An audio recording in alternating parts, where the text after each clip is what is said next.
ਰਾਮ ਤੇ ਮਨੇਲਾ ਪਿੰਡ ਦੀ ਪੰਚਾਇਤ ਬੀਬੀਆਂ ਛੋਟੇ ਛੋਟੇ ਬੱਚੇ ਮੇਰੇ ਨਾਲ ਆਏ ਮੇਰੇ ਸਾਥੀ ਸਰਦਾਰ ਰਾਮ ਸਿੰਘ ਜੀ ਚੜੀ ਸੱਜਣ ਸਿੰਘ ਜੀ ਬਲਜੀਤ ਸਿੰਘ ਜੀ ਤੇ ਭਿੰਦਰ ਸਿੰਘ ਜੀ ਹਰਮੇਸ਼ ਸਿੰਘ ਜੀ ਪ੍ਰਿੰਸੀਪਲ ਸਤਪਾਲ ਸਿੰਘ ਜੀ ਨੂੰ ਮੈਂ ਕਿਹਾ ਸੀ ਕੱਲ੍ਹ ਵੀ ਗੱਲ ਹੋਈ ਸੀ ਅੱਜ ਵੀ ਉਹ ਆਪਣੇ ਰੁਝੇਵਿਆਂ ਦੇ ਵਿੱਚ ਬਿਜ਼ੀ ਨੇ ਆ नहीं सके। प्रोफैसर बिक्रम सिंह जी नाल भी गल हुई सी वो भी बिजी ने। सो बहुत खुशी महसूस कर रहे हैं। सब तो पहला मैं इस कमेटी नूं बहुत बहुत बधाई दे रहा कि जिहड़ा तरद्दद करके एडा वड्डा उपराला बाबा साहब के प्रति समर्पित होके इन्होंने किया मैनू लगता साडे इलाके विच नहीं।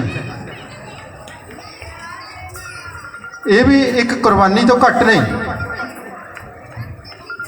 भावें कमेटी के जिहड़े मैंबर ने उन्हां कोल बाबा साहब के प्रति ज्ञान की घाट तो हो सकती है पर जागरूकता की घाट नहीं, क्योंकि जिहड़ी जागरूकता है बहुत वड्डी चीज़ है। सो बाबा साहब का इतिहास की है किमें है असी कई बारी बहुत घट शब्दों के विच तोलते हैं इसनूं। कई बारी तो यो ही कह के बंद कर दिंदे आ कि वो संविधान के निर्माता ने, बस दलितां दे मसीहा ने, दो शब्दों के विच संगोड़ दिंदे आ उन्हां दे इतिहास नहीं। मैं समझदा कि इन्हां दा इतिहास जिहड़ा है भारत का पुरातन इतिहास जिहड़ा है वो इन्हां दा इतिहास है। मनुखता का इतिहास जिहड़ा है वो बाबा साहब का इतिहास है। सिंधु घाटी सभ्यता का जिहड़ा इतिहास है अज तक चलिया आउंदा 5000 सालों तो वो बाबा साहब का इतिहास है। फिर असीं किवें इन्हां नूं थोड़े समय दे विच असीं इकट्ठा कर सकते हैं? नहीं। इन्हां दीयां प्राप्तियां बारे असल च पता ही नहीं। पता क्यों नहीं? ये तो सरकारां नूं चाहीदा सी कि इहो जिहियां जिहड़ियां महान शख्सियतां ने उन्हां नूं बच्चियां दे सामने लिआंदा जावे, दस्सिया जावे बच्चियां नूं ये कौन ने। मैं विच नूं 1 मिनट रोक के तुहानूं दसदा है। एक स्टूडेंट मेरा घर आ गया, वो बाई कास्ट जिमीदार सी। उन्हें मेरे रूम के विच फोटो देखी बाबा साहब की, वो एकदम बोल पिया फोटो देख के, सर जी तुसी भी नास्तिक बन गए। मैं कहा भी तैनूं किवें पता लग गया मैं नास्तिक बन गया? कहंदा डॉक्टर अंबेदकर की फोटो लगी हुई आ। मैं कहा डॉक्टर अंबेदकर नास्तिक नहीं सी, फिर तैनूं उन्हां दे इतिहास का पता ही नहीं। मतलब कि जिस कोल जिन्ना कु है वो उत्थे तक सीमित रह जाता। इस करके असल इतिहास आ जिहड़ा वो साडा पिछे पै जाता है। इन्हां दी आपां गल करदे आ, वो जिहड़ा समाज सी साडा, जिवें असीं अंग्रेज़ां दे लई एक शब्द वरतदे आ डिवाइड एंड रूल, पाड़ो अते राज करो। अंग्रेज़ां ने नीति इत्थे बनाई सी। इन्हां तो पहला भी नीति यही सी, अंग्रेज़ां दे आउण तो पहला भी नीति यही सी, पाड़ो अते राज करो, डिवाइड एंड रूल की नीति सी। वो डिवाइड एंड रूल की नीति किहड़ी सी कि साडे वर्ग नूं 4 भागां विच वंड दिता गया। बहुत शातिर तेज तरार दिमाग सी वो, जिन्हां ने साडे समाज नूं वंडिया, ब्राह्मण क्षत्री वैश्य शूद्र। अंग्रेज़ां ने तो सिर्फ पाड़ो ते राज करो किया सी। उन्होंने की किया कि 4 लोग इकट्ठे ही ना हो जान, जे इकट्ठे हो गए तो कोई ना कोई विद्रोह कर सकते हैं। विद्रोह कित्थों पैदा होना सी, ये बड़ी लंबी चौड़ी कहानी है। असल में एको शब्द विच मैं तुहानूं दस दियां कि असीं कौन आ। अज भावें असीं कोई कुछ कही जाइए कि मैं जनरल कैटागरी का ब्राह्मण आ, क्षत्रिय आ, वैश्य, मैं शूद्र हाँ। असीं इक्को ही सिंधु घाटी सभ्यता के लोग हाँ। भारतीय मूल निवासी मीनस इस देश के असल निवासी असीं हाँ। जदों कोई झगड़ा हुंदा एक हार जाता दूजे नूं देश विचों बाहर कढ़ दिता जाता। ਇਹਦਾ मतलब फिर ਇਹ ਤਾਂ ਹੋਇਆ नहीं कि ਜਿਹੜੀ ਉਹਦੀ बैकग्राउंड है मूल निवासी होने ਦੀ वो खत्म हो गई। जे साडे विचों कोई अमरीका कनेडा जां किसी होर देश में चले गया अज तो 50 साल पहलां दा बैठा हो तो अज भी उसके नाम नाल की लिखा जाता है, इन्हां दा मूल भारती है। हुण इंग्लैंड दे विच चोणां हो रही हैं, जिहड़ा उत्थों दा प्राइम मिनिस्टर बनना है उहदे नाम दे नाल लिखिया होया बकायदा तौर पर कि भारती मूल दा है। भावें उहदे पिता पुरखी ने जिहड़े 2-3 पीढ़ियां निकल गई, पर मूल किहड़ा उसदा असीं मन सकते हैं इस गल नूं। भावें उहदा जिहड़ा सारा है जीवन उहदे बाबे दादे परदादे उत्थों दे ही ने, पर शब्द जिहड़ा आ गया मूल वो की आ कि भारत का मूल है। इस तरह असीं साडा 5000 साल का इतिहास है, असीं भारत के असल मूल निवासी हाँ। साडियां लड़ाइयां होईयां जंगां होईयां एक नहीं होई, हज़ारां सालां तक होईयां ने आर्या लोकां नाल। साडे राजे महाराजे हुंदे सी चक्रवर्ती, उस इतिहास नूं भुला दिता गया, खत्म कर दिता गया। क्यों? क्योंकि जिहड़ा इतिहास महान हुंदा जेतू हुंदा जिहड़ा वो हर वेले कोशिश करता कि इन्हां दे इतिहास नूं भुला दिओ, खत्म कर दिओ, तोड़ मरोड़ कर दिओ, ताकि आउण वाला विरसा जिहड़ा जां इन्हां दे बच्चे ने जनरेशन है जिहड़ी उहनूं पता ही ना लगे कि इन्हां दा भी कोई इतिहास है। ये तोड़िया होया। पिछे 2 साल पहला तुसीं किन्ना सुनिया कि +2 की हिस्टरी के विचों गुरु नानक देव जी के जोड़े चैप्टर ने 1-2 वो कढ़ दिते गए ने उन्होंने सिक्ख्यावां दे। उहदा असल कारण की सी कि साडे बच्चिआं नूं पता लगदा कि साडा असल पिछोकड़, साडा असल सभ्याचार कल्चर असल की आ, असीं कित्थों आए आ, साडा इतिहास की आ। इस करके सरकारां उस इतिहास नाल छेड़छाड़ करदियां, तोड़ मरोड़ करदियां, उस नूं कमज़ोर कर दिंदियां ने। जिहड़ा इत्थे धरना लगा रहा मोहाली उहदा भी मेन कारण इहो ही सी, हिस्टरी के संबंध विच होर किसी सबजैक्ट नाल क्यों नहीं वितकरा किया जाता। कोई बड़े मान नाल कहता कि मैं MSc मैथ की आ, कैमिस्ट्री की आ, फिजिक्स आ, बायोलॉजी आ, जालॉजी आ, जोग्राफी आ, किन्ने वधिया सबजैक्ट ने साइंस के। सरकार उन्हां तो नहीं डरती पे होण, उन्हां नाल कोई फर्क नहीं पैंदा। सरकारां नूं फर्क किस नाल पैंदा? इतिहास नाल। इतिहास क्योंकि समाज दे नाल सीधे तौर पर जुड़िया होया, इतिहास समाज नूं प्रभावित करता है। इस करके सरकारां जिहड़ी हुकूमत है वो इतिहास तो डरदी है, होर किसी विषय तो नहीं। NCERT वाले किताबां लिखते हैं, उन्होंने उत्ते एक प्रैशर आ कि इतिहास नूं बदल दिओ। हर रोज़ तुसीं अखबारां दे विच पढ़दे आ कि केंद्र सरकार आ जिहड़ी वो इतिहास दे मगर पई हुई आ। ਉਹਦਾ ਕਾਰਨ यही आ कि जदों तुहानूं अपने पिता पुरखे का इतिहास, अपने पूर्वजां का इतिहास पता लगूगा कि साडे पूर्वज राजे महाराजे हुंदे सी, फिर तुहाडे विच एक वारी तां इह आउणा ही आ कि जिहड़े साडे पूर्वज सी वो राजे सी। महाराजा रणजीत सिंह दी दोती इत्थे पोती आई सीगी, दलीप सिंह दी बेटी लाहौर विच आई सी। उहनूं नहीं सी पता कि मेरा दादा महाराजा हुंदा सी। जदों इत्थे आई महाराजा रणजीत सिंह दी उहदे गई कबर ते उहनूं दस्सिया गया कि महाराजा रणजीत सिंह ये तुहाडे दादा सी, ये उन्हां दी कबर आ, एडे वड्डे महाराजा सी। वो हैरान हो गई कि मैं महाराजे दी पोती। पता नहीं सी। जदों इंग्लैंड विच गई एक आर्टिकल मैं खुद पढ़िया, वो अपनी घोड़ा गड्डी ते जा रही सी, उन्होंने पुलिस वालों ने रोक लिया कि तू रूलों के अनुसार सही नहीं जा रही। साडे कंट्री दे विच रूल ऑफ दी रोड वक्खरे ने, उत्थे वक्खरे ने। उन्हें की जवाब दिता? कहंदी तुहानूं पता मैं महाराजे दी पोती हाँ, ये जवाब दिता। जिन्नी देर तक पता ही नहीं सी, उन्होंने की पता सी मैं कौन हाँ। फिर अंदरला शेर सी जिहड़ा वो जाग पिया कि तू मामूली नहीं। सो ये है कि जदों सानू साडे इतिहास का पता लगता असीं कौन हाँ, कित्थों पैदा होए हाँ, ਸਾਡਾ ਇਤਿਹਾਸ ਕਿੰਨਾ ਮਹਾਨ ਆ, ਫਿਰ ਉਦੋਂ ਸਾਨੂੰ ਮਾਣ ਹੁੰਦਾ। ਸੇ ਬਾਬਾ ਸਾਹਿਬ ਸੀ ਜਿਹੜੇ ਉਸ ਸਮੇਂ ਦੀ ਜਿਹੜੀ ਸਮਾਜਿਕ ਹਾਲਤ ਸੀ ਇੰਨੀ ਭੈੜੀ ਸੀ, ਮਤਲਬ ਮੈਨੂੰ ਦੱਸਣ ਲੱਗੇ ਨੂੰ ਸ਼ਰਮ ਆਉਂਦੀ ਆ, ਮੈਂ ਬੋਲ ਨਹੀਂ ਸਕਦਾ ਸਟੇਜ ਦੇ ਉੱਤੇ।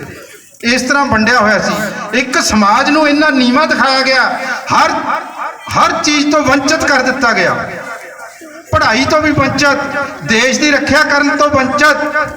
ਉਹ ਪਿੰਡਾਂ ਵਿੱਚ ਸ਼ਹਿਰਾਂ ਵਿੱਚ ਕਿਤੇ ਰਹਿ ਹੀ ਨਹੀਂ ਸੀ ਸਕਦੇ। ਇਹ ਜਿਹੜੀ ਪੜ੍ਹਾਈ ਸੀ ਇੱਕ ਵਰਗ ਦੇ ਕੋਲ ਹੀ ਸੀ, ਉਹਨਾਂ ਨੇ ਹੀ ਲਿਖਣਾ ਸੀ, ਉਹਨਾਂ ਨੇ ਪੜ੍ਹਾਉਣਾ ਸੀ, ਪੜ੍ਹਨਾ ਸੀ। ਜਿਵੇਂ ਹੁਣ ਇੱਥੇ ਸਕੂਲ ਟੀਚਰ ਨੇ, ਇਹ ਛੋਟੇ ਛੋਟੇ ਬੱਚੇ ਨੇ, ਇਹਨਾਂ ਨੇ ਤਾਂ ਟੀਚਰ ਦੀ ਗੱਲ ਮੰਨਣੀ ਆ ਕਿ ਜੋ ਸਾਡੇ ਟੀਚਰ ਕਹਿੰਦੇ ਨੇ ਉਹ ਸਹੀ ਆ। ਤੁਸੀਂ ਜਿੰਨਾ ਮਰਜ਼ੀ ਕਹੀ ਜਾਓ ਬੱਚਿਆਂ ਨੂੰ, ਇਹ ਮੇਰਾ ਤਜਰਬਾ ਹੈ ਕਿ ਆਹ ਚੀਜ਼ ਅਸਲ ਹੈ। ਉਹ ਫਿਰ ਕੀ ਕਹਿਣਗੇ ਬੱਚੇ? ਨਹੀਂ, ਜੋ ਸਾਡੇ ਅਧਿਆਪਕ ਨੇ ਕਿਹਾ ਉਹ ਅਸਲ ਹੈ। ਹੁਣ ਇਸੇ ਤਰ੍ਹਾਂ ਇਹ ਬੱਚਿਆਂ ਨੂੰ ਜਦੋਂ ਸਿਖਾਇਆ ਜਾਊਗਾ ਜਿਸ ਤਰ੍ਹਾਂ ਵੀ, ਉਸੇ ਤਰ੍ਹਾਂ ਹੀ ਬੋਲਣਗੇ, ਇਹ ਹੋਰ ਤਰੀਕੇ ਨਾਲ ਨਹੀਂ। ਸੋ ਜਦੋਂ ਸਾਨੂੰ ਮੁੱਢ ਤੋਂ ਐਜੂਕੇਸ਼ਨ ਤੋਂ ਵੰਚਿਤ ਕੀਤਾ ਹੋਇਆ ਸੀ, ਇਹ ਲੋਕਾਂ ਨੇ ਪੜ੍ਹਨਾ ਨਹੀਂ, ਇਹਨਾਂ ਨੂੰ ਪੜ੍ਹਾਉਣਾ ਹੀ ਨਹੀਂ, ਫਿਰ ਜਾਗਰੂਕ ਕਿੱਥੋਂ ਹੋਣਾ ਸੀ? ਇਹ ਤਾਂ ਸਾਨੂੰ ਨਤਮਸਤਕ ਕਰਨਾ ਚਾਹੀਦਾ ਇਹੋ ਜਿਹੇ ਮਹਾਨ ਰਹਿਬਰਾਂ ਦਾ, ਜਿਨ੍ਹਾਂ ਨੇ ਸਾਨੂੰ ਇਹ ਮੌਕੇ ਦਿੱਤੇ। ਨਹੀਂ ਤਾਂ ਸਾਡੇ ਗਲਾਂ ਦੇ ਵਿੱਚ ਕੀ ਪਾਇਆ ਹੋਇਆ ਸੀ? ਠੂਠੇ ਪਾਏ ਹੋਏ ਸੀ। ਧਰਤੀ ਤੇ ਤੁਸੀਂ ਥੁੱਕ ਨਹੀਂ ਸੀ ਸਕਦੇ, ਪਿੱਟੀ ਜਾਊਗੀ ਧਰਤੀ। ਅੱਜ ਤੁਸੀਂ ਗਲਾਂ ਵਿੱਚ ਟਾਈਆਂ ਲਾਈ ਫਿਰਦੇ ਹੋ, ਕਿਹਨਾਂ ਦੀ ਬਦੌਲਤ? ਬਾਬਾ ਸਾਹਿਬ ਦੀ ਬਦੌਲਤ। ਸੋ ਗੱਲ ਕੀ ਕਿ ਜੇ ਇਹਨਾਂ ਨੇ ਸਾਨੂੰ ਆਹ ਚੀਜ਼ ਤੇ ਸਟੇਜ ਤੱਕ ਲਿਆਂਦਾ ਤਾਂ ਅਸੀਂ ਪਹੁੰਚੇ ਹਾਂ। ਪੜ੍ਹਨਾ ਤਾਂ ਦੂਰ ਦੀ ਗੱਲ ਰਹੀ, ਪੜ੍ਹਾਉਣਾ ਦੂਰ ਦੀ ਗੱਲ ਹੈ, ਬਹੁਤ ਦੂਰ ਦੀ ਗੱਲ ਆ। ਸਾਨੂੰ ਪੜ੍ਹਨ ਨਹੀਂ ਸੀ ਦਿੱਤਾ ਜਾਂਦਾ, ਤੇ ਅੱਜ ਸਾਡਾ ਵਰਗ ਜਿਹੜਾ ਜਿਸ ਨੂੰ ਵੰਚਿਤ ਕੀਤਾ ਹੋਇਆ ਸੀ ਐਜੂਕੇਸ਼ਨ ਤੋਂ, ਉਹ ਅਦਾਰਿਆਂ ਦੇ ਵਿੱਚ ਵੱਡੇ ਵੱਡੇ ਬੁੱਧੀਜੀਵੀ ਬਣ ਕੇ, ਸਿੱਖਿਆ ਸ਼ਾਸਤਰੀ ਬਣ ਕੇ ਸਿੱਖਿਆ ਦੇ ਰਹੇ ਨੇ, ਜਿਨ੍ਹਾਂ ਨੂੰ ਸਕੂਲਾਂ 'ਚ ਜਾਣ ਦਾ ਅਧਿਕਾਰ ਨਹੀਂ ਸੀ, ਜਿਨ੍ਹਾਂ ਦੇ ਉੱਤੇ ਕਾਨੂੰਨ ਹੀ ਕਾਨੂੰਨ ਬਣਾਏ ਹੋਏ ਸੀ, ਗਿਰੇ ਹੋਏ, ਕੋਈ ਪੁੱਛਦਾ ਤੱਕ ਨਹੀਂ ਸੀ। ਕੁੱਤੇ ਦੀ ਜ਼ਿੰਦਗੀ ਵੀ ਮੈਂ ਕਹਿੰਦਾ ਚੰਗੀ ਸੀ, ਇੰਨੇ ਕਾਨੂੰਨ ਬਣਾਏ ਹੋਏ ਸੀ।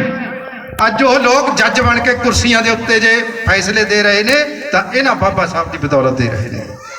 ਮਤਲਬ ਕਿੱਥੋਂ ਕਿੱਥੇ ਤੱਕ ਪਹੁੰਚ ਗਏ ਇਹਨਾਂ ਦੀ ਬਦੌਲਤ। ਤੇ ਇਹ ਜਦੋਂ ਪੜ੍ਹਦੇ ਸੀ, ਜਦੋਂ ਦਾਖਲ ਹੋਏ, ਅਧਿਆਪਕ ਕਹਿਣ ਲੱਗੇ, ਜਦੋਂ ਪੁੱਛਿਆ ਗਿਆ, ਕਾਸਟ ਪੁੱਛੀ, ਉਹਨਾਂ ਨੂੰ ਪਤਾ ਲੱਗਿਆ ਕਿ ਨੀਚ ਜਾਤੀ ਵਿੱਚੋਂ ਨੇ। ਕਮਰੇ ਵਿੱਚੋਂ ਬਾਹਰ ਬਿਠਾ ਦਿੱਤਾ ਇਹਨਾਂ ਨੂੰ, ਕਮਰੇ ਦੇ ਦਰਵਾਜ਼ੇ ਤੋਂ ਬਾਹਰ ਬਿਠਾ ਦਿੱਤਾ ਕਿ ਬਾਕੀ ਬੱਚੇ ਭਿੱਟੇ ਜਾਣਗੇ। ਟੀਚਰ ਖੁਦ ਸੋਚਣ ਲੱਗ ਗਿਆ ਮੈਂ ਭਿੱਟਿਆ ਜਾਵਾਂਗਾ, ਤੇ ਦਿਮਾਗ ਇੰਨਾ ਤੇਜ਼ ਤਰਾਰ ਸੀ। ਅਧਿਆਪਕ ਦੀਆਂ ਗੱਲਾਂ ਅੰਦਰੋਂ ਸੁਣਦੇ ਸੀ, ਜਦੋਂ ਅੰਦਰੋਂ ਬੱਚਿਆਂ ਨੂੰ ਪੜ੍ਹਾਉਂਦਾ ਸੀ, ਤੇ ਬਾਹਰ ਬੈਠੇ ਸੁਣਦੇ ਸੀ। ਕਿੱਥੇ ਤੱਕ ਪਹੁੰਚੇ ਨੇ ਫਿਰ? ਇਹ ਡਿਗਰੀਆਂ ਲਿਖੀਆਂ ਨੇ, ਪੜ੍ਹਿਓ, ਹੌਲੀ ਹੌਲੀ ਪਤਾ ਲੱਗੂਗਾ। ਤੇ ਇੱਧਰਲੇ ਪਾਸੇ ਕੰਮ ਵੀ ਲਿਖੇ ਨੇ, ਹੌਲੀ ਹੌਲੀ ਪੜ੍ਹਿਓ ਇਹਨਾਂ ਨੂੰ। ਆਪਾਂ ਹੋਰ ਵੀ ਸਕੂਲ ਦੇ ਵਿੱਚ ਇਹੋ ਜਿਹੇ ਇਹਨਾਂ ਦਾ ਇਤਿਹਾਸ ਲਗਾਵਾਂਗੇ।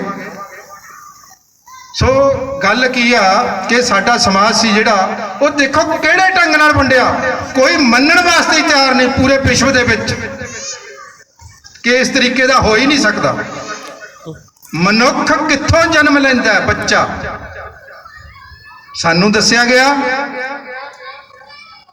ਕਿ ਇਹ ਤਾਂ ਜੀ ਬ੍ਰਹਮਾ ਦੇ ਮੂੰਹ ਵਿੱਚੋਂ ਪੈਦਾ ਹੋਏ ਨੇ। ਸਵਾਲ ਹੀ ਪੈਦਾ ਨਹੀਂ ਹੁੰਦਾ। ਮੈਂ ਉਹਨਾਂ ਲੋਕਾਂ ਨੂੰ ਚੈਲੰਜ ਕਰਦਾ ਇਸ ਸਟੇਜ ਤੋਂ, ਜਿਹੜੇ ਕਹਿੰਦੇ ਨੇ ਕਿ ਬ੍ਰਹਮਾ ਦੇ ਮੂੰਹ ਵਿੱਚੋਂ ਪੈਦਾ ਹੋਏ ਨੇ। ਔਰਤ ਦੇ ਦੇਣਦਾਰ ਹਾਂ ਅਸੀਂ। ਫਿਰ ਜੰਗਾਂ ਵਿੱਚੋਂ ਪੈਦਾ ਹੋ ਗਿਆ, ਬਾਹਾਂ ਵਿੱਚੋਂ ਪੈਦਾ ਹੋ ਗਏ, ਸ਼ੂਦਰ ਪੈਰਾਂ ਵਿੱਚੋਂ ਪੈਦਾ ਹੋ ਗਏ। ਫਿਰ ਉਹਨਾਂ ਨੂੰ ਭਗਵਾਨ ਦਾ ਦਰਜਾ ਦੇ ਦਿੱਤਾ ਕਿ ਭਗਵਾਨ ਨੇ। ਕਿਉਂ? ਕਿਉਂਕਿ ਜਿਹੜਾ ਕਾਸਟ ਸੀ ਉਹਨੂੰ ਭਗਵਾਨ ਦੇ ਨਾਲ ਜੋੜ ਦਿੱਤਾ ਤਾਂ ਕਿ ਉਹ ਸਾਡੇ ਦਿਮਾਗ ਦੇ ਵਿੱਚ ਬੈਠ ਜਾਵੇ।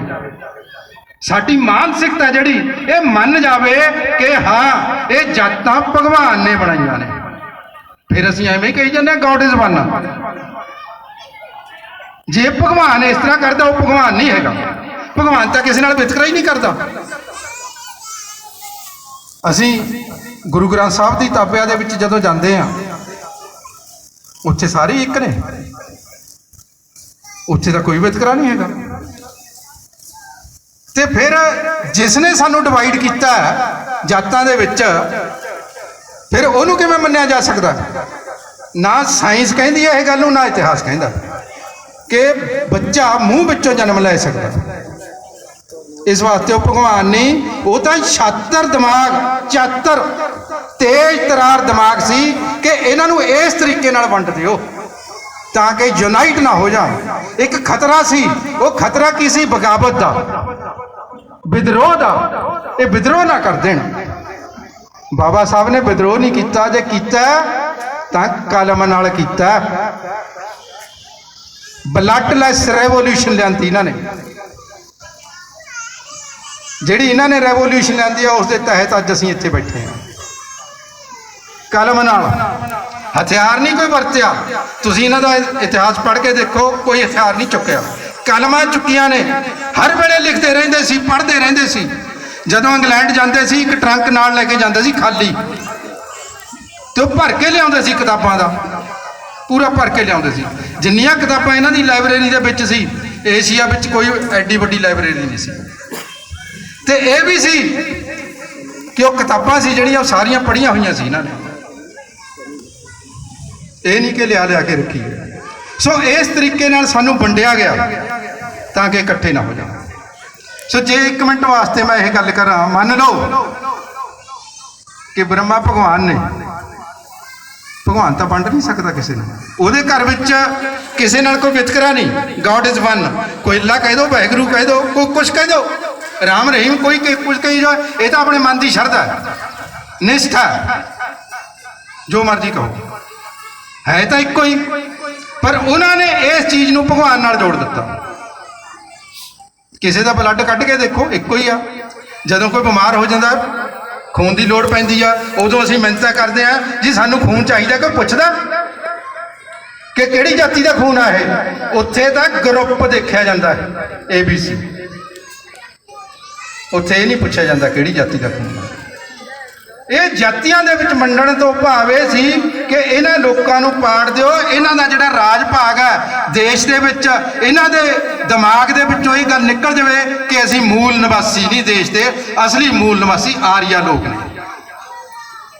ਗੱਲ ਇਹ ਸੀ। ਸੋ ਇਹਨਾਂ ਨੂੰ ਪਾੜਨਾ ਸੀ। ਚੱਕਰਵਰਤੀ ਰਾਜੇ, ਮਹਾਰਾਜਾ ਅਸ਼ੋਕ ਚੱਕਰਵਰਤੀ ਰਾਜੇ ਸੀ, ਚੰਦਰਗੁਪਤ ਮੌਰੀਆ, ਹਰਸ਼ਵਰਧਨ, ਇਹਨੂੰ ਪੜ੍ਹ ਕੇ ਦੇਖੋ ਪਤਾ ਲੱਗਦਾ। ਉਹਨਾਂ ਦਾ ਟਕਰਾਅ ਹੋਇਆ, 1800 ਸਾਲ ਤੱਕ ਲੜਾਈ ਹੁੰਦੀ ਰਹੀ। ਜੇ ਅਸੀਂ ਹਾਰ ਗਏ ਇਹਦਾ ਮਤਲਬ ਇਹ ਤਾਂ ਨਹੀਂ ਕਿ ਸਾਡਾ ਇਤਿਹਾਸ ਕਮਜ਼ੋਰ ਆ, ਕਮਜ਼ੋਰ ਨਹੀਂ। ਸੋ ਇਸ ਤਰ੍ਹਾਂ ਪਾੜਿਆ ਗਿਆ। ਇਹਨਾਂ ਦੀ ਜਿਹੜੀ ਦੇਣ ਹੈ ਮੈਂ ਤੁਹਾਨੂੰ ਹੁਣੇ ਦੱਸ ਕੇ ਹਟਿਆ। ਜੇ ਮੈਂ ਤੁਹਾਨੂੰ ਦੱਸਾਂ ਕਿ ਕਾਨੂੰਨ ਇਹੋ ਜਿਹੇ ਸੀ, ਇਹ ਜਿਹੜੀ ਸੀ ਮਨੂ ਸਮਰਿਤੀ, ਜਿਸ ਦੇ ਅਧੀਨ ਕਾਨੂੰਨ ਬਣਾਏ ਸੀ, ਉਹ ਇਹਨਾਂ ਨੇ ਫੂਕੀ, ਅੱਗ ਲਗਾ ਕੇ, ਪਾਰਲੀਮੈਂਟ ਵਿੱਚ ਅੱਗ ਲਗਾ ਕੇ ਫੂਕੀ। ਕਹਿੰਦੇ ਇਹਨਾਂ ਕਾਨੂੰਨਾਂ ਦੀ ਲੋੜ ਨਹੀਂ। ਜਦੋਂ ਹੁਣ ਸੰਵਿਧਾਨ ਬਣ ਗਿਆ ਉਸ ਦੇ ਵਿੱਚ ਲਿਖਿਆ ਹੋਇਆ ਕਿ ਅੱਜ ਤੋਂ ਮਗਰੋਂ ਭਾਰਤ ਵਿੱਚ ਹੋਰ ਕੋਈ ਵੀ ਕਾਨੂੰਨ ਲਾਗੂ ਨਹੀਂ ਹੋਊਗਾ ਇਹ ਸੰਵਿਧਾਨ ਤੋਂ ਇਲਾਵਾ। ਪਹਿਲਾਂ ਜਿਹੜੇ ਕਾਨੂੰਨ ਬਣੇ ਹੋਏ ਸਾਰੇ ਰੱਦ ਕੀਤੇ ਜਾਣਗੇ। ਇਹ ਵੀ ਕਾਨੂੰਨ ਦੇ ਵਿੱਚ ਇਹਨਾਂ ਨੇ ਸੰਵਿਧਾਨ ਦੇ ਵਿੱਚ ਲਿਖਿਆ ਹੋਇਆ। ਬੀਬੀਆਂ ਬੈਠੀਆਂ ਨੇ, ਛੋਟੇ ਬੱਚੇ ਬੈਠੇ ਨੇ, ਲੜਕੀਆਂ ਬੈਠੀਆਂ ਨੇ। ਇਹਨਾਂ ਦੀ ਹਾਲਤ ਤਾਂ ਇੰਨੀ ਮਾੜੀ ਸੀ ਕਿ ਕਹਿਣ ਤੋਂ ਬਾਹਰ ਆ। ਇਹ ਵੀ ਇੱਕ ਕਾਨੂੰਨ ਸੀ ਬਣਿਆ ਹੋਇਆ ਕਿ ਔਰਤਾਂ ਸੀ ਜਿਹੜੀਆਂ, ਖਾਸ ਕਰਕੇ ਜਿਹੜੀਆਂ ਸ਼ੂਦਰ ਔਰਤਾਂ ਸੀ, ਉਹ ਜੇ ਕਿਤੇ ਬਾਹਰ ਆਉਣਾ ਉਹਨਾਂ ਨੇ ਤਾਂ ਉਹ ਕੱਪੜੇ ਪੂਰੇ ਨਹੀਂ ਸੀ ਪਾ ਸਕਦੀਆਂ। ਇਹ ਕਾਨੂੰਨ ਸੀ। ਕੱਪੜੇ ਨਹੀਂ ਸੀ ਪਾ ਸਕਦੀਆਂ ਪੂਰੇ, ਆਪਣਾ ਧਨ ਪੂਰਾ ਨਹੀਂ ਸੀ ਢੱਕ ਸਕਦੀਆਂ। ਇਹਦੇ ਉੱਤੇ ਟੈਕਸ ਲੱਗਿਆ ਹੋਇਆ ਸੀ, ਉਹ ਟੈਕਸ ਪੇ ਕਰਨਾ ਪੈਂਦਾ ਸੀ। ਜੇ ਟੈਕਸ ਪੇ ਨਹੀਂ ਕਰਦੇ ਸੀ ਤਾਂ ਸਜ਼ਾ ਦਿੱਤੀ ਜਾਂਦੀ ਸੀ। ਇਹ ਕਾਨੂੰਨ ਬਣਿਆ ਹੋਇਆ ਸੀ। ਅਸਲੀਅਤ ਹੈ ਅੱਜ ਸਾਨੂੰ ਇਹ ਲੱਗਦਾ ਕਿ ਨਹੀਂ, ਇਹ ਹੋ ਹੀ ਨਹੀਂ ਸਕਦਾ। ਇਹ ਅੱਜ ਤੋਂ 3000 ਸਾਲ ਪਹਿਲਾਂ ਦੀ ਗੱਲ ਮੈਂ ਤੁਹਾਨੂੰ ਦੱਸਦਾ। ਉਦੋਂ ਇਹੋ ਜਿਹੇ ਕਾਨੂੰਨ ਸੀ। ਮਨੂ ਸਮ੍ਰਿਤੀ ਤੁਸੀਂ ਪੜ੍ਹਿਓ। ਹੁਣ ਤਾਂ ਉਹਦੇ ਵਿੱਚ ਬਹੁਤ ਚੇਂਜ ਲਿਆਤੀ ਉਹਨਾਂ ਨੇ। ਢੋਲ, ਗਵਾਰ, ਸ਼ੂਦਰ, ਪਸ਼ੂ, ਨਾਰੀ, ਇਹ ਸਭ ਤਾੜਨ ਕੇ ਅਧਿਕਾਰੀ ਉਹਦੇ ਵਿੱਚ ਲਿਖਿਆ, ਉਹਨਾਂ ਦੇ ਵਿੱਚ ਲਿਖਿਆ। ਫਿਰ ਅਸੀਂ ਕਿਵੇਂ ਮੰਨੀਏ? ਸੋ ਬਹੁਤ ਜ਼ੁਲਮ ਕੀਤਾ ਇੱਕ ਸਮਾਜ ਦੇ ਉੱਤੇ। ਉਹਨਾਂ ਨੂੰ ਹਰ ਪੱਖ ਤੋਂ ਵੰਚਿਤ ਕੀਤਾ ਗਿਆ। ਖਾਣ ਪੀਣ ਤੋਂ ਵੰਚਿਤ, ਪੜ੍ਹਾਈ ਤੋਂ ਵੰਚਿਤ, ਕੱਪੜੇ ਪਾਉਣ ਤੋਂ ਵੰਚਿਤ। ਮਤਲਬ ਉਹਨਾਂ ਦੀ ਜਿਹੜੀ ਜ਼ਿੰਦਗੀ ਸੀ ਨਰਕ ਵਰਗੀ ਸੀ। ਬਾਬਾ ਸਾਹਿਬ ਨੇ ਸਟਰਗਲ ਕੀਤੀ। ਪਾਣੀ ਲਈ ਵੀ ਦੇਖੋ ਸੰਘਰਸ਼ ਕੀਤਾ। ਪਾਣੀ ਪੀਣ ਵਾਸਤੇ, ਪਾਣੀ ਪੀਣ ਵਾਸਤੇ ਇਹਨਾਂ ਨੇ ਪਾਣੀ ਪੀਣ ਵਾਸਤੇ ਵੀ ਸਟਰਗਲ ਕੀਤੀ।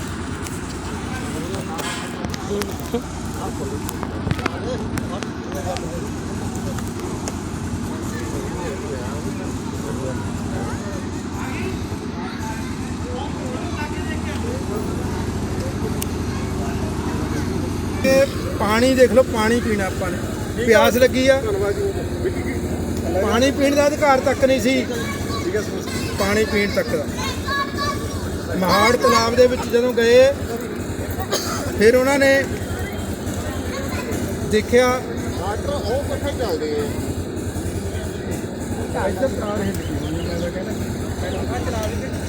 ਹੈਲੋ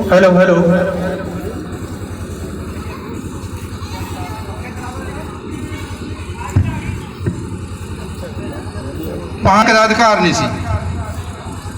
ਤਲਾਬ ਵਿੱਚ ਕੁੱਤਾ ਤਾਂ ਨਿਕਲ ਸਕਦਾ ਸੀ, ਪਰ ਪਾਣੀ ਨਹੀਂ ਸੀ ਪੀ ਸਕਦੇ। ਉਹ ਕਹਿੰਦੇ ਤਲਾਬ ਸਾਡਾ, ਤੁਸੀਂ ਪਾਣੀ ਪੀਣ ਵਾਲੇ ਕੌਣ ਹੁੰਦੇ ਹੋ? ਫਿਰ ਇਹਨਾਂ ਨੇ ਇਕੱਠ ਕੀਤਾ ਕਿ ਅਸੀਂ ਤਲਾਬ ਤੱਕ ਜਾਣਾ ਹੀ ਆ, ਸਿਰਫ ਇਹ ਦਿਖਾਉਣਾ ਕਿ ਅਸੀਂ ਵੀ ਇਨਸਾਨ ਆ। ਉੱਥੇ ਲੜਾਈ ਹੋਈ, ਝਗੜਾ ਹੋਇਆ ਆਰੀਆ ਲੋਕਾਂ ਨਾਲ, ਪਰ ਪਾਣੀ ਪੀਤਾ ਇਹਨਾਂ ਨੇ। ਤੇ ਉੱਥੇ ਹੀ ਫਿਰ ਬਾਬਾ ਸਾਹਿਬ ਨੇ ਇੱਕ ਵਾਰੀ ਕਾਨਫਰੰਸ ਦੇ ਕਿਹਾ ਸੀ, अगर किसी की जटाओं से गंगा बहती है तो हमें कोई फर्क नहीं पड़ता, क्योंकि हमने तो पानी भी संघर्ष करके पिया। फिर मंदिरों में धार्मिक स्थान से जाने का अधिकार नहीं सी। काला मंदिर च गए, उत्थे फिर लड़ाई हुई, अपने साथियों को नाल लेके चले गए। उत्थे धार्मिक स्थान से जाने का अर्थ उन्होंने ये नहीं सी कि असीं तुहाडे देवी देवतियां नूं मनदे आ, अर्थ ये नहीं सी। उन्होंने सिर्फ ये दिखाया कि जे तुहाडा अधिकार है किते भी आउण जाण दा, घुम्मण दा, किसी भी धर्म नूं मनण दा, तां इह साडा भी है। इस करके उत्थे गए सी। सो इस तरह बड़ी स्ट्रगल की इन्हां ने।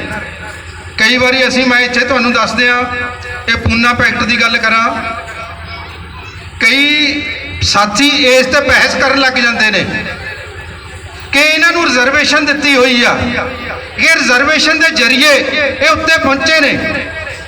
मैं तुहानूं एक क्वेश्चन करना चाहुंदा, जे अपने कोल कोई इत्थे भुखा नंगा आ जाए, जिसके पैरों में जुत्ती भी नहीं, कई दिन का भुखा वो तुहाडे तो रोटी मंगे, तुसीं दोगे नहीं उसनूं? फिर तो साडा पहला फर्ज बनता है कि पहला उन्होंने रोटी दी जाए, भुखा वो मरन किनारे आ। जे असी कोई उहदे उत्ते फिर शांता कर नहीं दिता कि असी तैनूं रोटी दे दी, तैनूं कपड़ा दे दिता, वो तो मरदा पिया अपनी जिंदगी तो। सो यह की सी, अंग्रेज़ों के नाल गोलमेज कानफ्रेंसां जिहड़ियां होईयां सी, उत्थे उन्हां दे नाल एक समझौता होया सी। बड़ी लंबी कहानी आ वैसे, हुण आपां क्योंकि हौली हौली हौली इत्थे आउंदे रहांगे, दसांगे डिटेल विच। जिहड़ी गोलमेज कानफ्रेंस हुई सी फस्ट सैकेंड एंड थर्ड, उत्थे एक समझौता होया सी। बाबा साहब ने उन्हां नूं दस्सिया सी कि मेरे देश के जिहड़े लोग ने, एक वर्ग है ਉਹਦਾ कोई अधिकार नहीं, वो जानवरों तो भी भैड़ी जिंदगी है उन्होंने, उन्होंने समाजिक अधिकार चाहिए ने। पहला तो समाजिक तौर पर ही उन्होंने कोई पुछता नहीं है, इस वास्ते एक विशेष पैकेज दिता जाए, उन्होंने दूजे लोगों के बराबर करने वास्ते। समाजिक तौर पर, आर्थिक तौर पर दूर की गल है, सो समाजिक तौर पर बराबर करने का अधिकार दिता जाए। सो अंग्रेज़ों नाल जदों गल कीती उन्हां नूं एहसास करवाया कि हाँ वाकई इन्हां लोकां नूं लोड़ है। इसे करके साइमन कमीशन इंडिया विच आया सी, जिस दे नारे लगाए सी ना गो बैक, वो गो बैक नारे लगाउण वाले ने जिहड़े लोग वो असल च चाहुंदे ही नहीं सी कि भारत दे जिहड़े ये दब्बे कुचले लोग ने इन्हां नूं ये अधिकार दित्ते जाण। वो यही देखण आया सीगा कि इन्हां लोकां नूं किहड़े-किहड़े अधिकारां दी लोड़ है समाजिक तौर ते, ये देखण वास्ते आया सी। ते इसे करके गो बैक दे नारे लगा दित्ते उन्हां नूं। सो बाबा साहब ने उन्होंने समझाया दसिया ते उत्थे फिर यह फैसला लिया जिसनों कम्यूनल अवार्ड कहा जाता। उहदे विच दो अधिकार दिते वड्डे। वो दो अधिकार किहड़े सी? वखरा चोण खेतर सी एक तां इन्हां लोकां दे लई जिहड़े जिन्हां नूं उदों अछूत कहा जाता सी, एक दूजा सी वखरी वोट का अधिकार। एक वखरा चोण खेतर ते वखरी वोट का भाव दो वोटां का अधिकार। इन्हां ने दो वोटां पाउणियां सी। हुण वो वखरा चोण खेतर सी जिहड़ा वो किहड़ा सी? वो सी कि ये जिहड़े लोग ने अवेयर नहीं, इन्हां नूं किसी गल दा पता नहीं, इन्हां दे बंदे ने जिहड़े एक वखरे चोण खेतर विच खड़नगे, एक साझा खड़ूगा। वो साझा कौन सी? जिसनों सारिਆਂ ने वोट पाउणी सी, सब ने वोट पाउणी सी। एक कौन खड़ूगा? जिहड़ा दलित होऊगा वो खड़ूगा। ते वो कौन होऊगा? उन्हें फिर अपने समाज की गल करनी है उत्थे विधान सभा विच जाके, पार्लीमेंट विच जाके। सो वो जिहड़ा खेतर सी, ये दो अधिकार सी जिहड़े जदों महात्मा गांधी नूं पता लग्या, वैसे वेरी सॉरी मैं महात्मा कह दिता, मोहनदास करमचंद गांधी, क्योंकि बाबा साहब ने कदे महात्मा शब्द नहीं वरत्या, मिस्टर गांधी कहते सी। वो मनते ही नहीं सी, कहते महात्मा नहीं, वो महात्मा नहीं सी मनते। सो मैं भी तुहानूं ये कहूँगा कि मोहनदास करमचंद गांधी ने जदों पता लग्या, उन्होंने भी वकालत की हुई सी, जदों उन्होंने पता लग्या कि यह दो अधिकार ने जिहड़े जे इन्हों दे दिते, ये लोग पढ़ लिख भी जाणगे, जागरूक हो जाणगे, ये यूनाइट भी हो जाणगे, तां असीं कित्थे जावांगे। उन्होंने मरण वर्त रख दिता, शर्मदा जेल दे विच बैठ गए कि मैं उन्नी देर रोटी पानी नहीं खावांगा जिन्नी देर तक ये दोनों अधिकार वापस नहीं लाए जाते। सो बाबा साहब दीयां मिन्नतां कीतियां, उन्हां दी वाइफ कस्तूरबा गांधी वो भी आई उत्थे, होर आए पटेल वर्गे आए, सारे लोग आए उत्थे, मदन मोहन मालवीया वो भी आए, बाबा साहब दीयां मिन्नतां कीतियां। फिर की होया? उन्होंने एक कमेटी बनाई भी आपां इस तरह करते हैं कि यह जिहड़ा इंग्लैंड वालों पास किया होया कम्यूनल अवार्ड आ, ਇਹਦੀ ਥਾਂ ਦੇ ਉੱਤੇ ਇਹ ਜਿਹੜੇ ਸਮਾਜਿਕ ਤੌਰ ਤੇ ਪਛੜੇ ਹੋਏ ਲੋਕ ਨੇ, ਇਹਨਾਂ ਨੂੰ ਆਪਾਂ ਦੋ ਅਧਿਕਾਰ ਦਿੰਨੇ ਆ। ਦੋ, ਉਹਨਾਂ ਦੋ ਦੇ ਬਦਲੇ ਵਿੱਚ ਇੱਕ ਕੀ ਸੀ? ਇੱਕ ਤਾਂ ਐਜੂਕੇਸ਼ਨ ਦੇ ਵਿੱਚ ਸੀ, ਕਿਉਂਕਿ ਐਜੂਕੇਟ ਨਹੀਂ ਸੀ, ਇਹਨਾਂ ਨੂੰ ਐਜੂਕੇਸ਼ਨ ਦੇ ਵਿੱਚ ਸੁਰੱਖਿਅਤ ਦਿੱਤਾ ਜਾਵੇ। ਦੂਜਾ ਨੌਕਰੀਆਂ ਦੇ ਵਿੱਚ, ਜਿਵੇਂ ਮੈਂ ਤੁਹਾਨੂੰ ਦੱਸ ਕੇ ਭੁੱਖੇ ਨੰਗੇ ਨੂੰ ਜੇ ਅਸੀਂ ਰੋਟੀ ਦੇ ਦਿੱਤੀ ਤਾਂ ਕੋਈ ਗੁਨਾਹ ਤਾਂ ਨਹੀਂ ਕਰਤਾ, ਕੋਈ ਸਾਨ ਨਹੀਂ ਹੋ ਗਿਆ। सो वो बराबर लियाउण वास्ते अधिकार दिते। एक अधिकार होर किहड़ा दिता? जिसनूं राजनीतिक तौर पर रिजर्वेशन कहा जाता है। साडे रिजर्व हल्के ने बसी का हल्का रिजर्व, पर बाबा साहब ने कहा सी कि सिर्फ 10 साल वास्ते हो, आ जिहड़ा रिजर्व हल्का है ये 10 साल बाद इहनूं खत्म कर दिओ, तो वो अज तक खत्म नहीं कीते। सोचण वाली गल है कि बाबा साहब एक पासे तां 10 साल वास्ते ये राजनीतिक हल्के सानू सौंपते ने रिजर्व, ते दूजे पासे अज तक खत्म नहीं हुए। कारण उत्थे भी बाबा साहब ने लिखा कि जदों ये लोग MLA मंत्री किते तक भी पहुँच गए तां ये उन्हां पार्टियां दियां कठपुतलियां बन जाणगे, जिन्हां जिहड़ी पार्टी के थरू ये पार्लीमेंट तक या विधान सभा में जाणगे। इस वास्ते 10 साल तो बाद ये जिहड़ी रिजर्वेशन है पोलीटिकल, ये रिजर्व हल्के ने इन्हां नूं खत्म कर दिओ, पर खत्म अज तक नहीं कीते। उन्हां नूं की लोड़ आ खत्म करन दी? उन्हां नूं मेरे वर्गा बंदा मिलिया होया कोई हथ बन्नी खड़ा हो, हाँ जी दसो जी की आ, मैं तुहाडा काम करदा, गोडी हथ भी लाउंदा, वो कठपुतलियां बणियां होईयां। ਸੋ ਦੂਜੇ ਪਾਸੇ ਇਹ ਸੀ।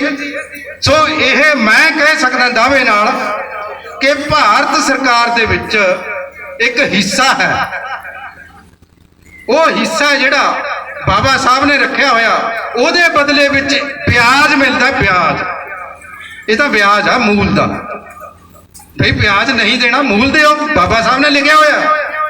ਇਹ ਦੇਸ਼ ਦੇ 3 ਟੁਕੜੇ ਹੋਣੇ ਸੀ ਜਦੋਂ ਡਿਵੀਜ਼ਨ ਹੋਈ ਆ ਦੇਸ਼ ਦੀ 1947 ਵਿੱਚ। ਪਾਕਿਸਤਾਨ ਬਣ ਗਿਆ, ਇੰਡੀਆ ਦੇ ਨਾਲ ਇੱਕ ਦਲਿਤਸਤਾਨ ਬਣਨਾ ਸੀਗਾ। ਉਹ ਬਾਬਾ ਸਾਹਿਬ ਨੇ ਰੋਕਿਆ ਇਸ ਵਾਸਤੇ, ਅਸੀਂ ਤਾਂ ਇੰਨੇ ਦੇਣਦਾਰ ਆ ਇਹਨਾਂ ਦੇ।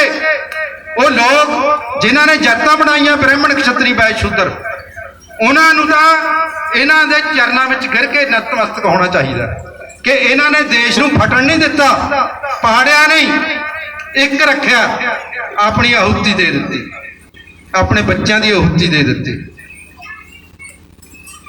ਇਹਨਾਂ ਨੇ ਆਪਣੇ ਬੱਚੇ ਕੁਰਬਾਨ ਕਰ ਦਿੱਤੇ, ਵਾਈਫ ਕੁਰਬਾਨ ਕਰ, ਇਸ ਸਮਾਜ ਦੇ ਬਦਲੇ ਪਰਵਾਹ ਨਹੀਂ ਕੀਤੀ। 2 ਸਾਲ ਦਾ ਬੱਚਾ ਸੀ, ਉਹ ਬਿਮਾਰ ਹੋ ਗਿਆ। ਇਹਨਾਂ ਨੇ ਕਾਨਫਰੰਸ ਦੇ ਵਿੱਚ ਜਾਣਾ ਸੀਗਾ। ਜਦੋਂ ਦੇਖਿਆ ਇਹਨਾਂ ਦੀ ਵਾਈਫ ਰਮਾ ਬਾਈ, ਉਹ ਕਹਿਣ ਲੱਗੇ ਕਿ ਬੱਚਾ ਬਹੁਤ ਬਿਮਾਰ ਹੈ, ਇਹਨੂੰ ਦਵਾਈ ਦਵਾਓ, ਤੁਸੀਂ ਪਹਿਲਾਂ ਬਾਅਦ 'ਚ ਚਲੇ ਜਾਇਓ ਕਾਨਫਰੰਸ। ਕਹਿੰਦੇ ਨਹੀਂ, ਇੱਕ ਬੱਚਾ ਬਿਮਾਰ ਆ, ਮੇਰਾ ਤਾਂ ਸਾਰਾ ਸਮਾਜ ਹੀ ਬਿਮਾਰ ਪਿਆ, ਮੈਂ ਪਹਿਲਾਂ ਸਮਾਜ ਨੂੰ ਦਵਾਈ ਦੇਣੀ। ਬੱਚਾ ਮਰ ਗਿਆ, 2 ਸਾਲ ਦਾ ਸੀ, ਇਕੱਠ ਹੋ ਗਿਆ ਵੀ ਬੱਚੇ ਦਾ ਸੰਸਕਾਰ ਕਰਨਾ ਹੈ। ਕਹਿਣ ਲੱਗੇ 1 ਰੁਪਈਆ ਲਿਆਓ, ਬਾਬਾ ਸਾਹਿਬ ਕਫਨ ਲੈ ਕੇ ਆਉਣਾ। ਬਾਬਾ ਸਾਹਿਬ ਦੀ ਜੇਬ ਵਿੱਚ ਕੋਈ ਪੈਸਾ ਨਹੀਂ ਸੀ।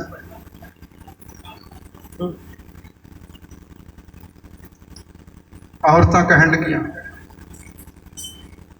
ਰਮਾ ਬਾਈ ਕਿ ਤੁਸੀਂ ਕੋਈ ਅੰਦਰੋਂ ਕੱਪੜਾ ਲੈ ਆਓ। ਅੰਦਰ ਕੱਪੜਾ ਕੋਈ ਨਹੀਂ। ਸੋ ਇਹਨਾਂ ਦੇ ਵਾਈਫ ਰਮਾ ਬਾਈ ਜੀ ਆਪਣੇ ਵਿਆਹ ਵਾਲੀ ਸਾੜੀ ਪਾੜ ਕੇ ਲੈ ਕੇ ਆਏ ਉਹ ਬੱਚੇ ਦੇ ਉੱਪਰ, ਫਿਰ ਸੰਸਕਾਰ ਕੀਤਾ।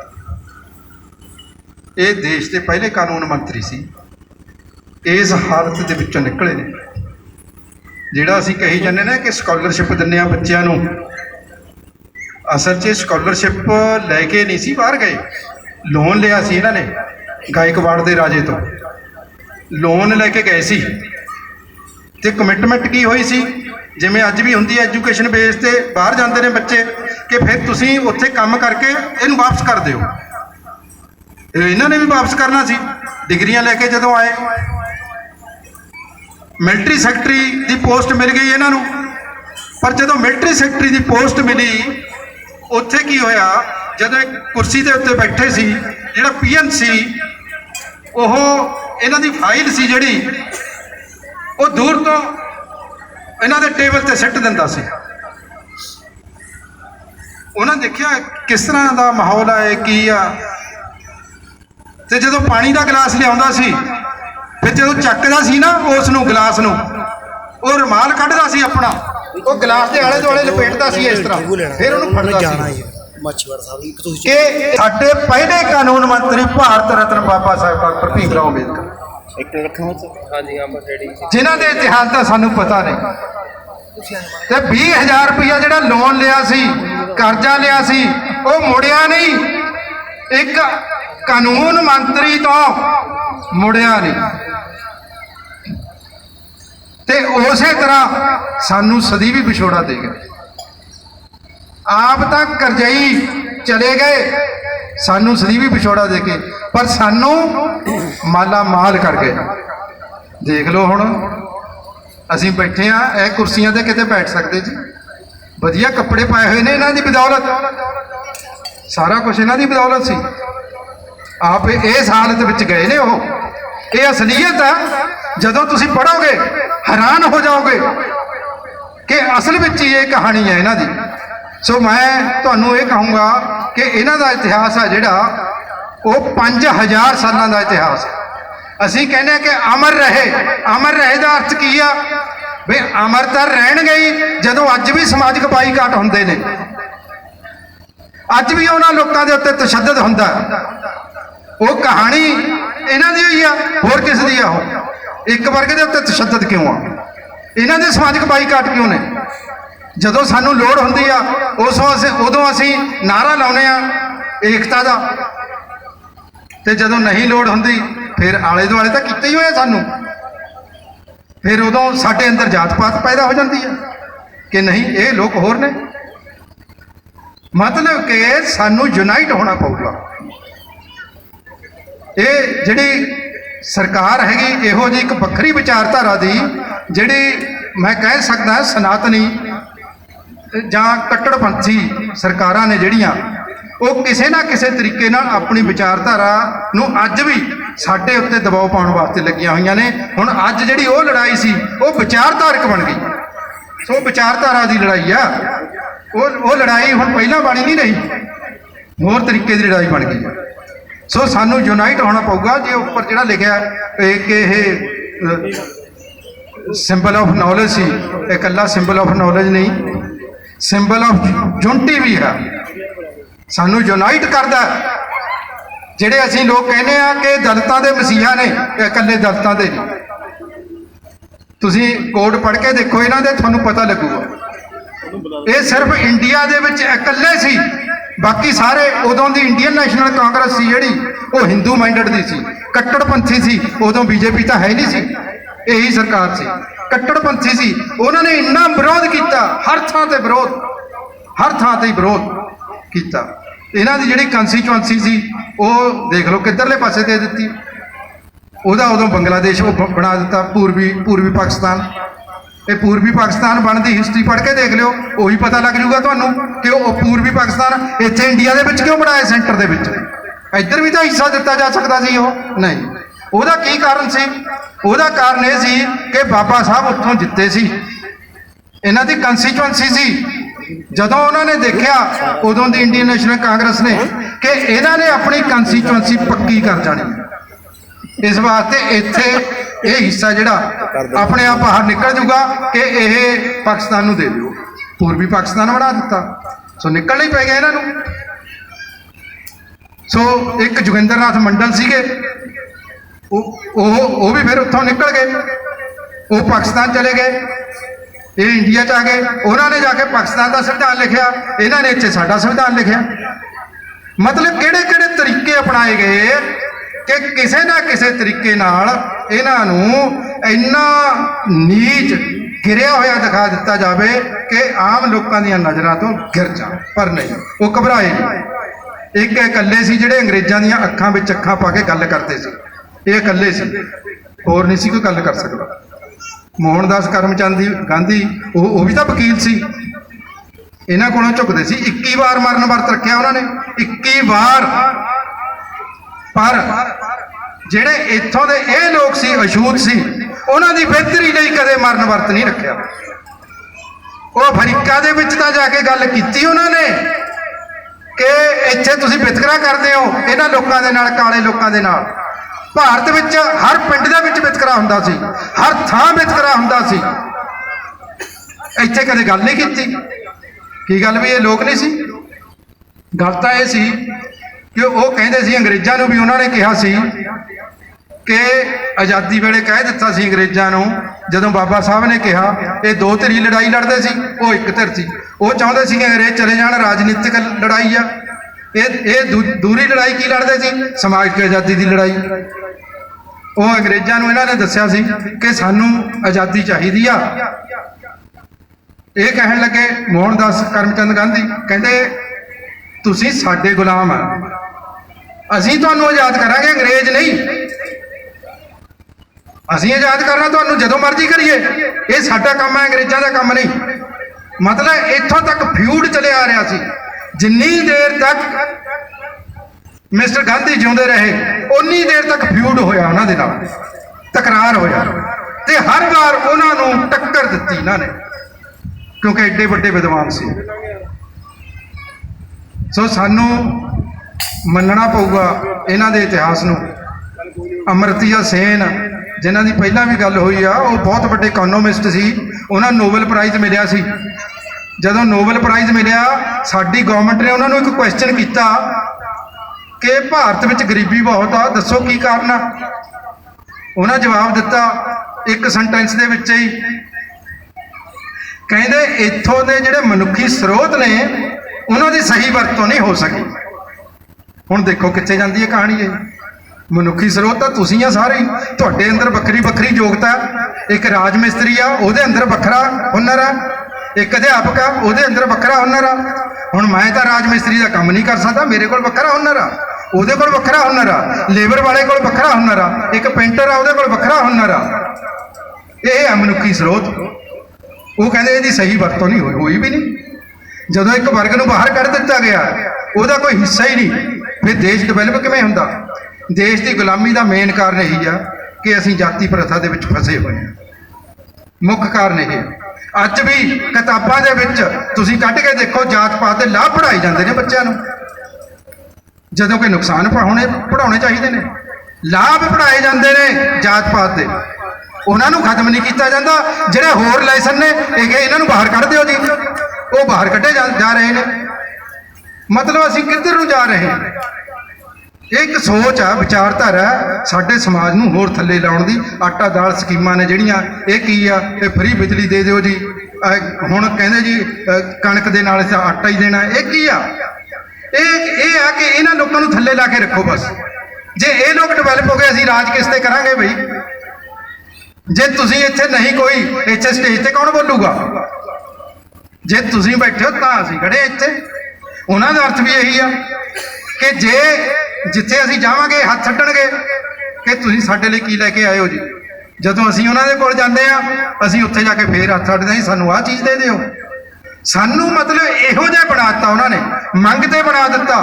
ਅਸਲ ਕੀ ਹੋਣਾ ਚਾਹੀਦਾ ਕਿ ਸਾਨੂੰ ਰੁਜ਼ਗਾਰ ਦਿਓ, ਸਾਡੀ ਜੇਬ 'ਚ ਪੈਸੇ ਹੋਣ, ਅਸੀਂ ਆਪਣੀਆਂ ਕੁੜੀਆਂ ਦੇ ਵਿਆਹ ਆਪ ਕਰ ਸਕਦੇ ਹਾਂ, ਮਕਾਨ ਬਣਾ ਸਕਦੇ ਹਾਂ, ਅਸੀਂ ਰੋਟੀ ਖਾ ਸਕਦੇ ਹਾਂ, ਸਾਰਾ ਕੁਝ ਕਰ ਸਕਦੇ ਹਾਂ। ਅਸੀਂ ਉਹ ਚੀਜ਼ ਤਾਂ ਦੇਣੀ ਨਹੀਂ, ਸਾਨੂੰ ਆਹ ਚੀਜ਼ ਦੇਣੀ ਆ ਉਹਨਾਂ ਨੇ।